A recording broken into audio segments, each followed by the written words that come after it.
যারা মেধাবী শিক্ষার্থী এই আগামী কয়েকদিন পরে যেটা এসএসসি রেজাল্ট দিবে, আমরা তাদেরকে বৃত্তি প্রদান করতে চাই। আমরা চাই এমন একটি বাংলাদেশ যেইখানে মেধাবীরা কোনোভাবেই অর্থের অভাবে কোনোভাবেই তাদের জন্য পড়ালেখা বন্ধ না হয়। কোনো খেলোয়াড়ের প্রতিভা থাকতে পারে, সেই জন্য খেলাধুলা করতে পারে। তার জন্য আমাদের মাননীয় প্রধানমন্ত্রী খেলাকে পেশা হিসাবে গ্রহণ করেছেন।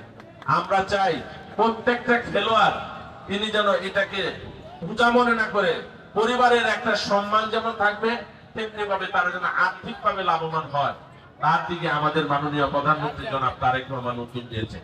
তাই আমি বলতে চাই, আপনাদের ভবিষ্যৎ প্রজন্ম বিনির্মাণের জন্য, শিক্ষার জন্য আমরা যেভাবে মনে করেন উদ্বুদ্ধ করব, শারীরিক শিক্ষা, ক্রিয়া শিক্ষা, মানসিক শিক্ষা এবং যে শিক্ষাগত যোগ্যতার ভিত্তিতে আপনার জীবনের প্রত্যেকটা জায়গায় কর্মময় জীবন গড়ে তুলতে পারেন, তার জন্য আমরা সবকিছু করতে আমরা সচেষ্ট। আমরা সেই বিগত দিনে বিগত সময়ে যেতে চাই না।